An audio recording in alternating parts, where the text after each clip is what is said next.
Welcome everyone to another installment of the 2021 Legends of Simpson Faculty Lecture Series. This is the third lecture of the 5-part virtual series featuring some of Simpson College's most beloved emeriti faculty presenting on topics that are near and dear to their hearts. Today, we will hear from Dr. John Epperson, who taught for over 40 years in the Simpson College Political Science Department. It's now my honor to turn it over to Dr. John Epperson as he presents A More Perfect Union, the Electoral College, and an Age of Polarization. Dr. Epperson, everyone. Thank you, Andy, and welcome to everyone who's here looking at this lecture virtually. So election day arrived, the votes were cast, and over the next several days, they were counted. However, almost immediately, there were claims of fraud and corruption. One side claimed that there is no doubt of our majority if we can secure an honest count. But after the winner was announced, many of these same partisans screamed in the words of one, "We've been cheated, shamefully cheated." There was talk of storming the Capitol to secure a fair result. As one commentator observed about the election, all that slithered through corruption, failures, and disappointments of American politics rose to the surface. Is this a snapshot of the events of the past few months? No, as I'm sure most of you know, at least I hope most of you know, it's from the Hayes-Tilden election of 1876, and we'll return to that election in just a bit. Now, most Americans, it seems to me, don't give a lot of thought to the Electoral College, and certainly didn't this time until the events of this past election transpired. There's been controversy. There was controversy in 2000 with the Bush-Gore election. And 2016 sparked anger in many quarters, the Trump-Clinton election, both instances of minority presidents in terms of the popular vote winning the electoral vote. But this time, we were glued to our TV sets as we never had been before, watching this all unfold.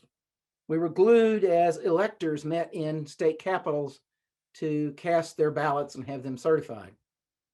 Well, at least I was glued to the set. Then on January the 6th, we watched what was normally a boring ceremony, hardly ever televised, to officially count the Electoral College returns and certify a new president in a joint session of Congress. Again, we were watching, I was watching. And then at that moment, a murderous mob, incited by a president desperate to keep power, descended on the Capitol in an attempt at a seditious insurrection, for which he was eventually impeached, as we all know, and this past Saturday acquitted. Central to all of this was the Electoral College. Again, I'm sure you know this history, but President Trump was not trying to overturn the popular vote, although he claimed falsely that he had won in a landslide. His goal was to overturn the Electoral College. His goal was to get someone, anyone, eventually Mike Pence, to throw out properly cast electoral votes so he could be elected. So, normally, how does the Electoral College work? Voters go to the polls and they cast their ballots for their preferred candidate for president. But in reality, they are voting for electors. Now, they're chosen different ways in different states, but essentially, the state parties, the Democratic Party and the Republican Party. So in Iowa, the Republican Party nominates a set of electors, Democratic Party nominates a set of electors, and then voters in Iowa go to the polls and choose which set of electors will cast ballots. In this past election, Republicans won. The winning electors meet in state capitals early in December to cast their ballots, have them certified. Those ballots are then sent to Washington, and in early January, usually the first week of January, these ballots are opened before a joint session of Congress. They are read by the vice president, as we saw this past election cycle, and the winner is certified. So what was so different about 2020? And what changes, if any, can be made to perhaps fix this problem, avoid what happened more than a month ago? So to do that, to understand that, I think it's good to go back and look at a little history. The Electoral College is a completely artificial creation. It was created by the founders of the Constitutional Convention to fix a problem. How do we elect the president? They were not clear on how they should do that. Now, the one thing they didn't seriously consider, not to say it wasn't mentioned, but they didn't seriously consider it, was a vote by the people, a full-fledged democratic vote, which we're all familiar with. Democracy was not something with a lot of support. Indeed, for many of the founders, a democracy was a very dangerous thing. It was seen as unstable, as I said, as dangerous. For them, government should be based on the will of the people. They wanted that, but that will must be reasonable, guided, and limited. They thought that what they called the, quote, low public arts, what we call campaigning, were dangerous and would corrupt and mislead the people. They feared the mob and what might happen if it got out of control. If you want to see an example of that, run a tape of the events of the 6th of January. The mob got out of control. They especially feared the power of a demagogue to sway ordinary citizens with appeals to emotion, fear, and lies, rather than to what Abraham Lincoln, in one of his inaugural addresses, called the better angels of our nature. In their view, this sort of arrangement is what killed democracies of the past, of the ancient world. And given what happened over the past 4 years, and given what happened in this election cycle, those fears do not, to me, seem completely unreasonable, because certainly the people got out of control. They were also afraid that ordinary citizens would not be able to judge the qualifications of people who were offering themselves or were thought of as presidential candidates. So, for example, how could a farmer in Rhode Island know very much at all about a merchant from, say, Georgia or South Carolina? Communication, if you remember, in the 1780s and 90s was very, very slow. They couldn't know. And they also were concerned that the average citizen would be too easily influenced by the rich and the powerful, who might try to intimidate them, to buy them off. And so their fear of a democracy was that the people really wouldn't choose the candidates. There were other suggestions. One was to have Congress elect the president. Another was to have state legislatures elect the president. Each of these had problems and for different reasons were rejected as solutions. It was also the case that delegates from small states, small in terms of population, were very worried that they would be overwhelmed in a system which gave a lot of power to, say, Congress to elect the president. They thought that states like Virginia and Maryland, or excuse me, Massachusetts might always win those contests. And then finally, the last part of this, and that is that they had before them George Washington. Everybody knew George Washington was going to be the first president. That was just simply a foregone conclusion. He was really the only continental figure. He was known and trusted throughout the country. He was a serious, sober person. He came from a large and important state, Virginia, and of course, he'd just won the Revolutionary War. And so whatever device they came up with to solve their problem, in the immediate event, that is in the next 4 years, 8 years, maybe even more, it wouldn't make any difference. Washington would be there. Washington was the indispensable man. Hence, the Electoral College was created. Small states got some protection from their larger states because the electoral votes were the sum of the House votes plus Senate votes. State legislatures could choose how the electors were selected. State legislatures could have had it open to a popular vote. They didn't. But the electors were indirectly elected by the people, since, in fact, state legislatures were elected by the people, although it was a fairly small notion of who the people were. There was a flaw in all of this, which became quickly apparent when political parties developed the practice of nominating separate candidates for president and for vice president. Because the Constitution initially says that the vice president shall be the candidate with the second most electoral votes. That doesn't work very well. If you want to see why, you just should go to my favorite play, which some of you know is Hamilton. Go to the second act and look at Aaron Burr's reaction and Jefferson's reaction to that problem.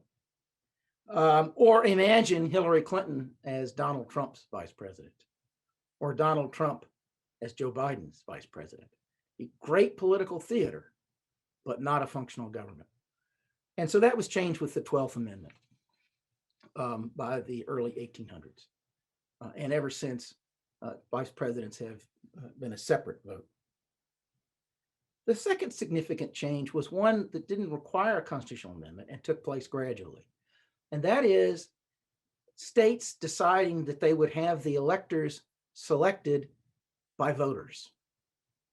So that by 1828, virtually every state had transformed the election to one in which the voters cast ballots for elections and the electors then went on to cast their ballots.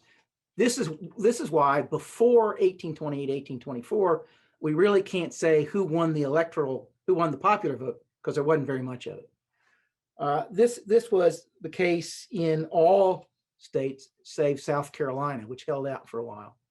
I think it's interesting to note that South Carolina held out and kept the anti-democratic traditions, and South Carolina was also the first state to secede from the Union in 1860. There's something about the water of South Carolina that causes these problems, I think. So what did that mean? Well, it meant that almost immediately the electors became nullities. They had no power. They were simply performing a sort of, without discretion, casting these ballots. They exercised no real power. And elections became these national events driven by mass political parties, with candidates conducting national campaigns and making appeals to different states in an attempt to win their electoral votes. And that's the system that we have now. Those are the only important changes to the Electoral College, unless you want to count the elimination of barriers of property, race, and gender in terms of voting. And those are important factors, but they don't directly tie into the Electoral College. But it does have to do with who can vote. Votes for the Electoral College are, with two exceptions, which we'll mention later, winner take all. If you win, well, to look at Al Gore and George W. Bush, if you win a state by 500 votes, you get all the electoral votes.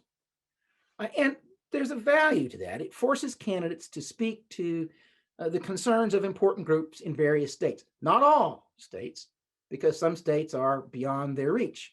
A Democratic candidate would be foolish to spend much time in, say, Alabama, trying to win Alabama's votes, just as a Republican candidate would be foolish to spend a lot of time in California, trying to win their votes.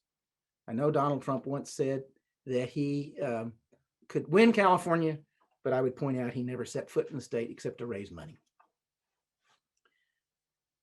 The system worked fairly well. There was a hiccup in 1828 when nobody got a majority of the Electoral College, and the election, or 1824, excuse me, and the election had to be thrown into the House of Representatives. But on the whole, the system worked. Elections were held, winners were declared, and there were no major problems. until 1876.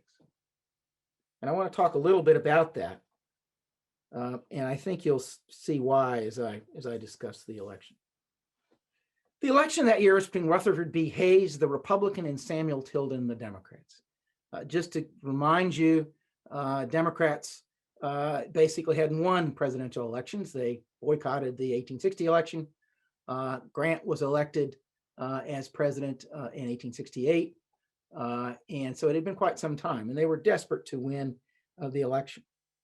This was also a period in which Reconstruction still existed, military Reconstruction. There were federal troops, and there were still 3 states, South Carolina, Florida, and Louisiana, whose governments were Republican governments, but they were supported by troops. The country was bitterly and closely divided, especially over monetary policy and Reconstruction. In other words, the U.S. was a deeply polarized nation. On the night of the election, Tilden went to bed thinking he'd won. He won the popular vote by 250,000 votes, a little over 6%, and only needed one more electoral vote to secure a majority. It had been a corrupt election with stolen votes, violence, and intimidation, especially in the South, where Black voters were terrorized and even murdered. They tended to support Republicans. It was chaos. This really was an attempt to steal an election. There really was corruption. There really was stealing of votes in the 1876 election. This was an election where stop the steal had some meaning. Now, the only thing about it is everybody was doing it. Democrats were stealing votes. Republicans were stealing votes. It was a mess. To make a long story short, eventually Hayes got the electoral votes he needed to defeat Tilden by one vote, one sketchy vote. Democrats were outraged.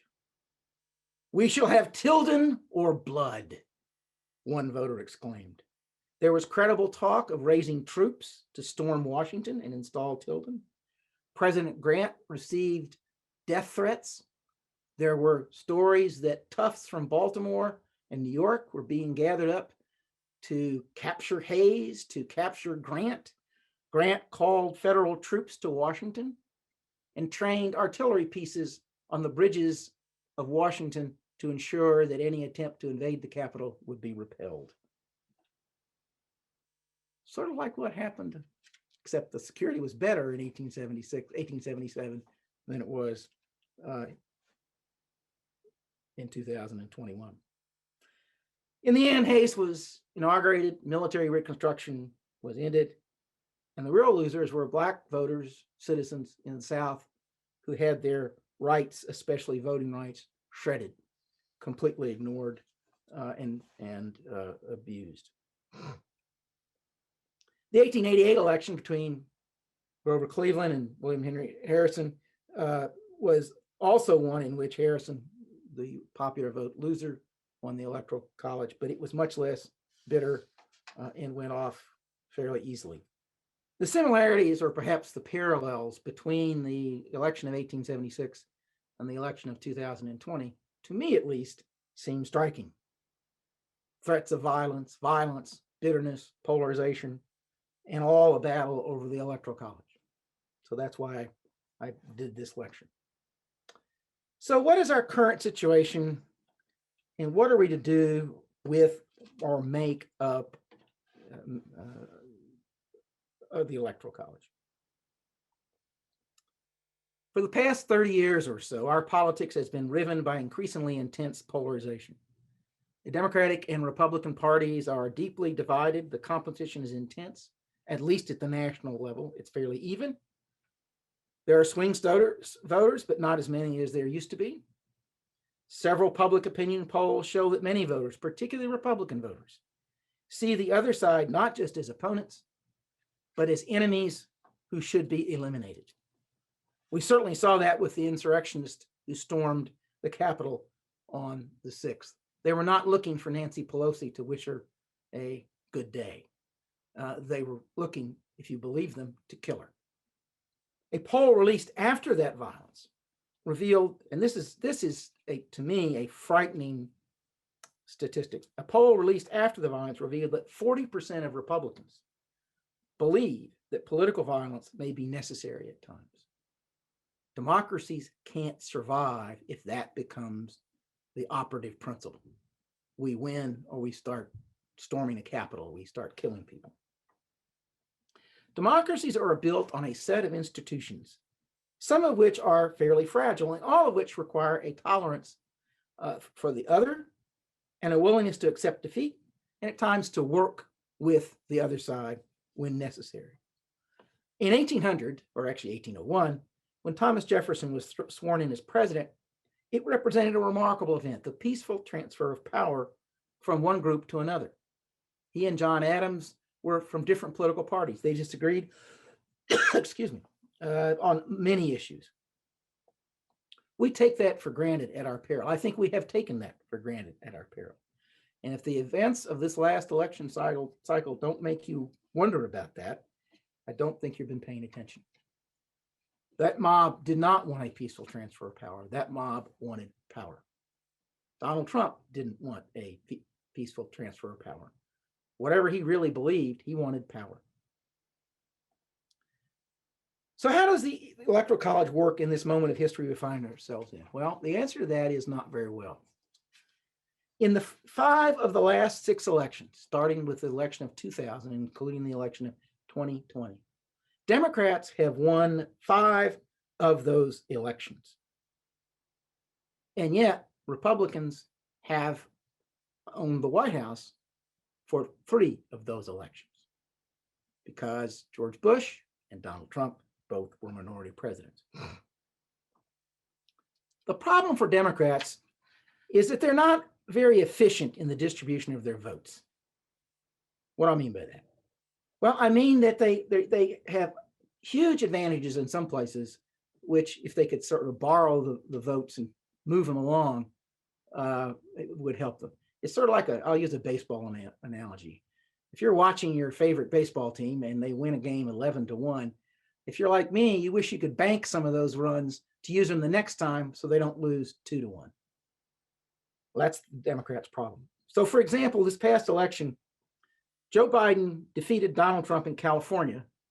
I chose California because one of our daughters lives there, by 5.1 million votes. And in another place where one of our daughters lives, New York, won by 2.1 million votes. In one sense, these were wasted votes.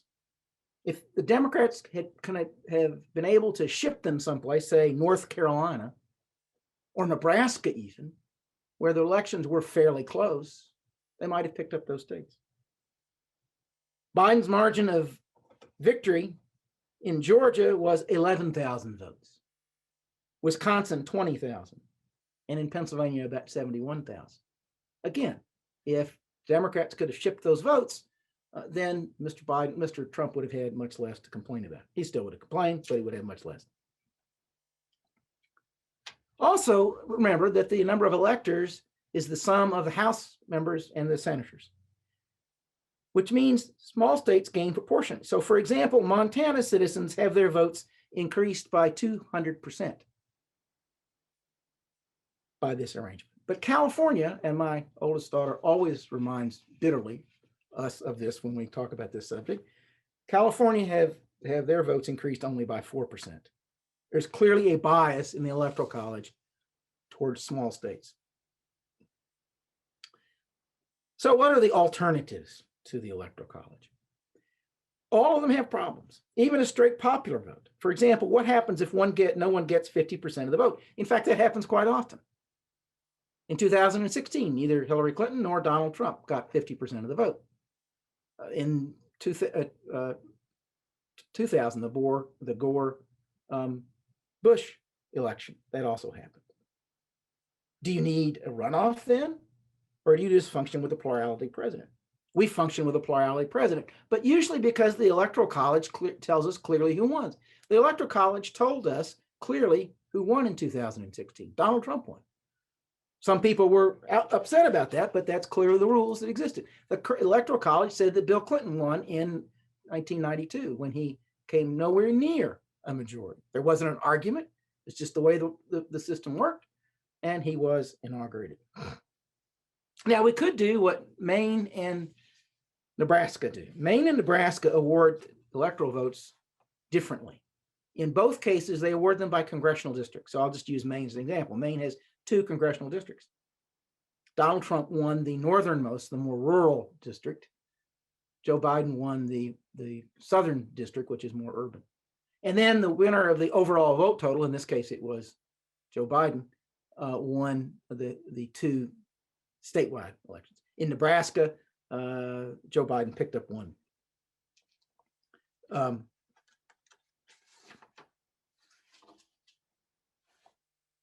One vote.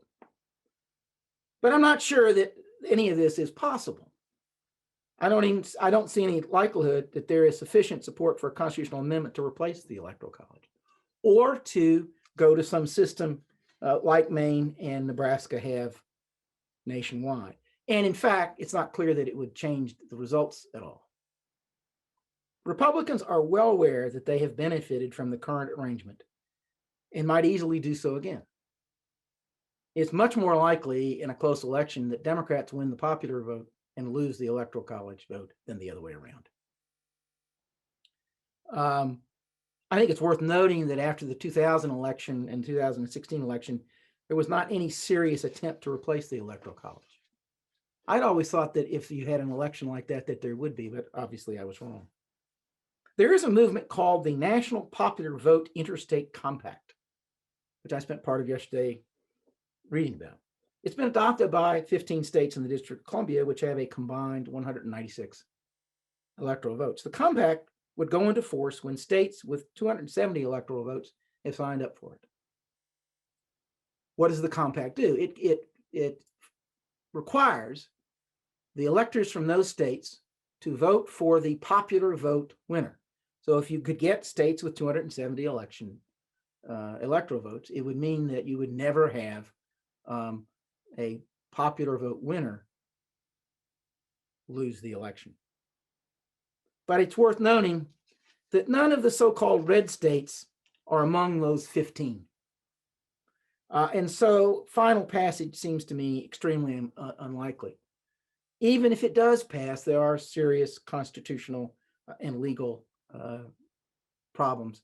There is one school of thought, for instance, that Congress would have to approve it because Congress has to approve all compacts between states. So where does that leave us?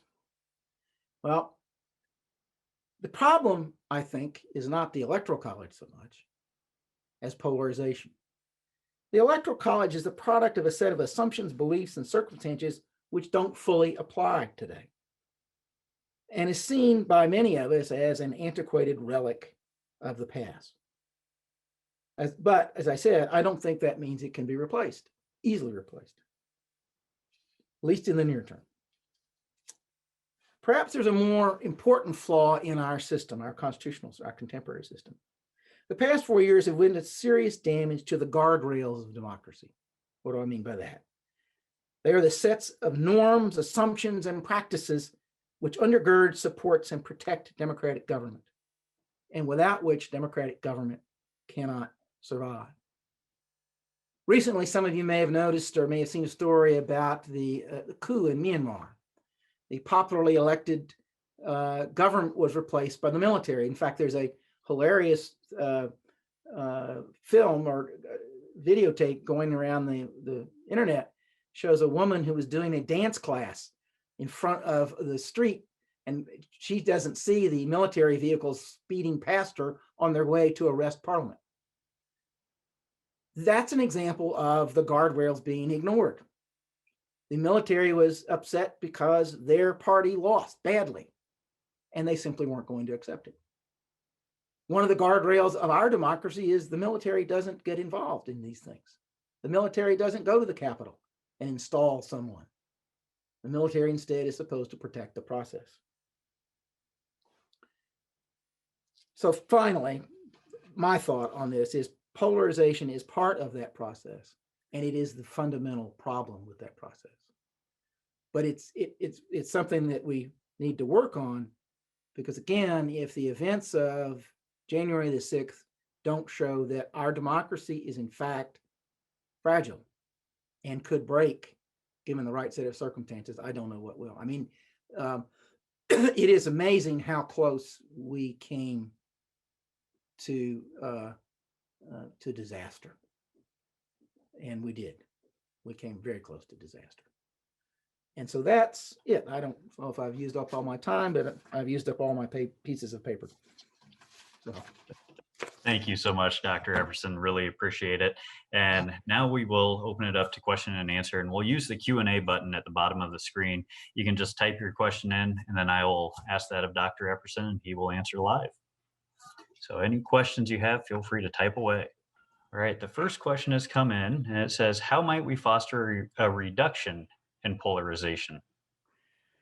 Oh man, that's a great question. I to which I don't have a really good answer, to be real honest with you. I think the polarization is a function of a whole series of events, large and small. It is a function of groups of people having legitimate complaints of parts of the country that have been left behind, of people who are losing status and fear, a Black president or a woman vice president, or a Hispanic boss. And while I would decry those fears, they're legitimate. Not legitimate. They're real. They exist. They motivate people. There's also one of the things about these events of this past month or so. The internet is a wonderful thing. We're doing this on the internet. You all are taking class over the internet, doing Zoom meetings, and we would all be going completely crazy if it weren't for that. But the internet is a source of an enormous amount of misinformation. And there's the difference between being uninformed and misinformed. Misinformed people have opinions. They're wrong, and they are almost always impervious to alternate facts. So those are, if we could somehow control the internet, that would help. One of the great things that happened after the 6th is that Donald Trump got banned from Twitter. I think that that's a good thing personally, and we'll drop the temperature a little bit. But there's no easy answer. There really, I don't think there is. Here's another question that's come in. It's, to what extent do you believe the media controls what people think? I wouldn't use the word control, but I certainly would use the word influence. One of the things that's changed in my lifetime is when I was assuming that came from a college student, when I was at your age, the sources of information were very few. I mean, we could watch ABC or CBS or NBC, maybe read a local paper, and that was about it. Well, now we have a gazillion sources of news. We have Fox News, MSNBC, that cater to a particular group of people. We have the YouTube. We have various sites that we can go on. QAnon, this toxic, crazy place, and so it's really hard to. People get in those things, and then some of them are just lost. I hate to be doom and gloom, but it's a different media environment than the media environment of 30, 40 years ago, even of 20 years ago.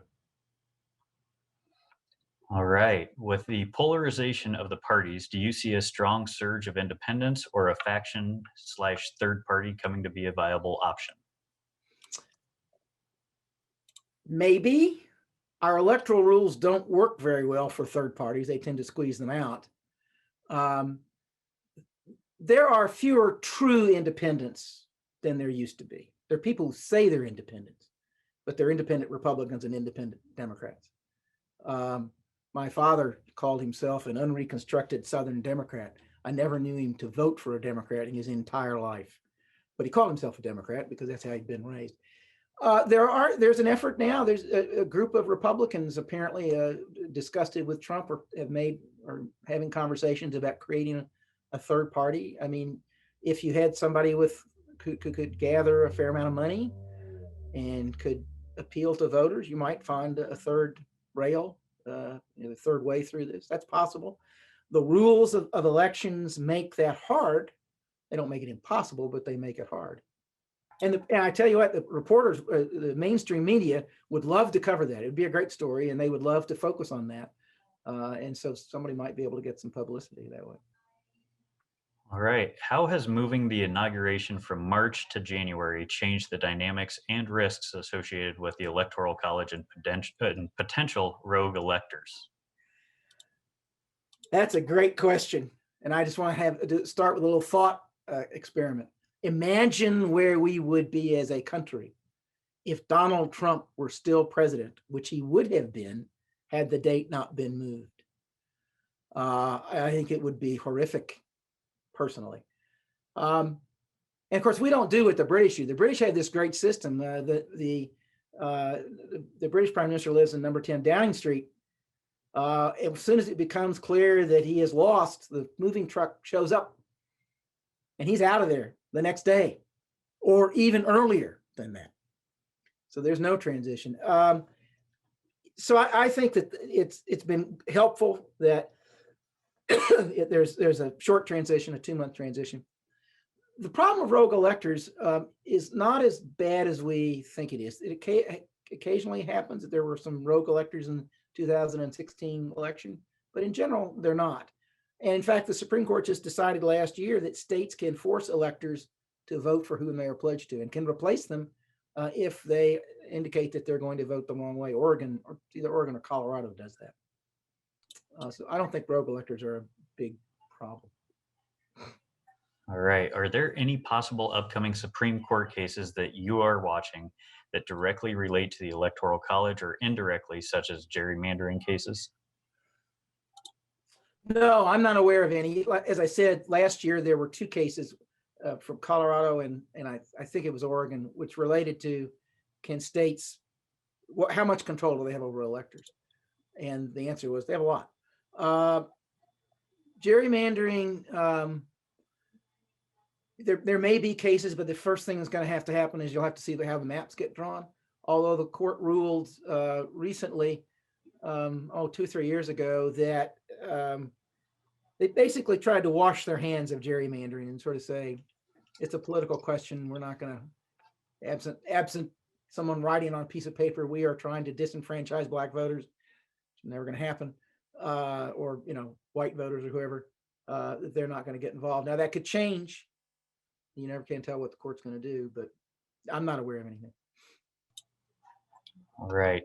Beyond the National Popular Vote Interstate Compact, what are other solutions or reforms proposed by those who argue that the Electoral College should be abolished or at least drastically changed?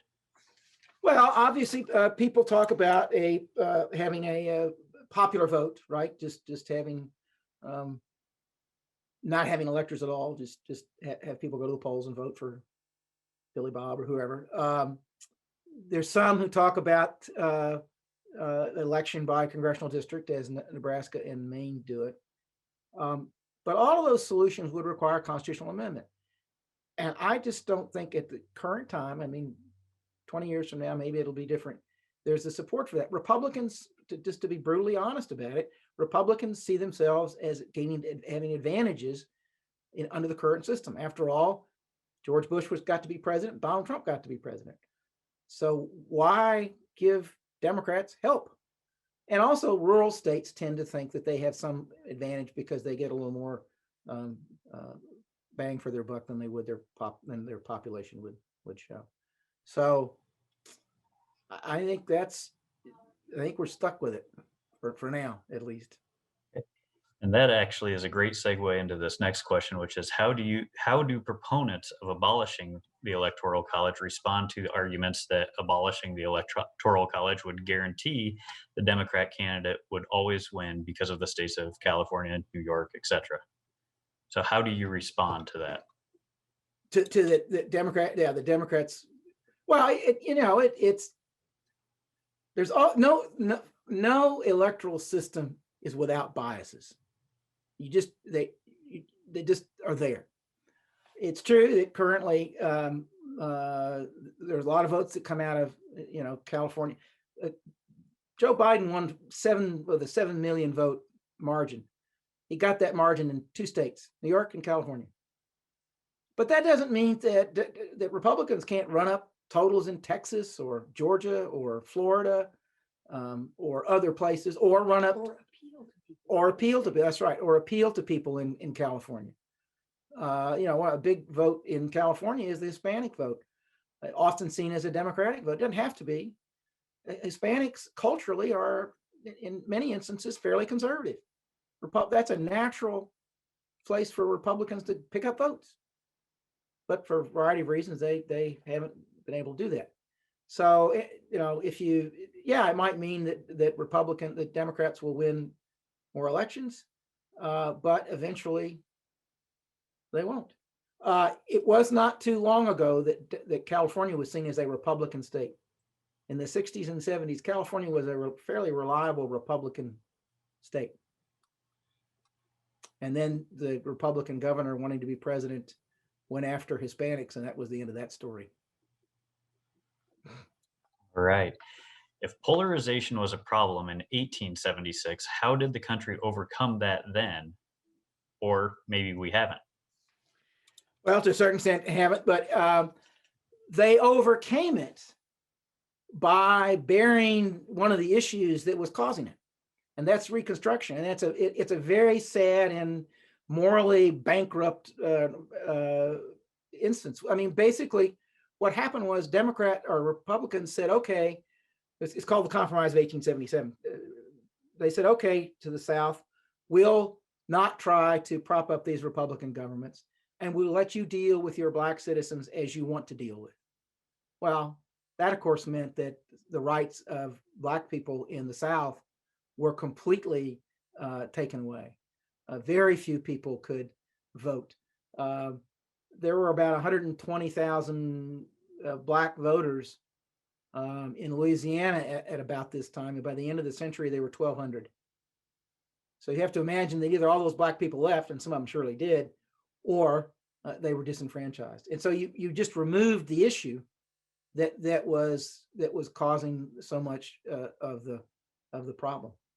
And if you could solve the immigration problem in the United States, if you could come up with a reform of that, some other issues, if you could remove them, you might get somewhere. But that's not easy. It's harder this time than it was in 1877.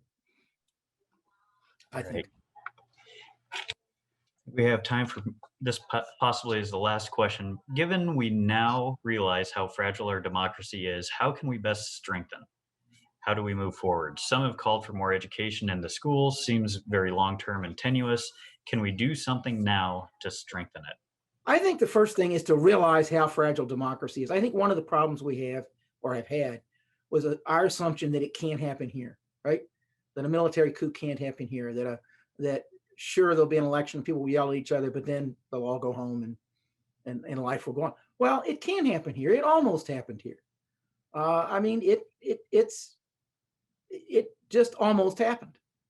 It wouldn't have taken a whole lot to have allowed that to happen. And so I think working and understanding that these guardrails are important, but also language is important. What fueled this was a big lie.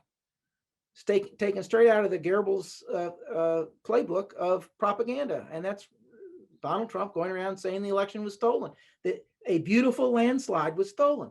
That was a lie. It is a lie. It's not true. Yet he said it. And so I think just being vigilant about what's truth and being careful about what we accept as truth and critical thinking. Critical thinking is a wonderful thing.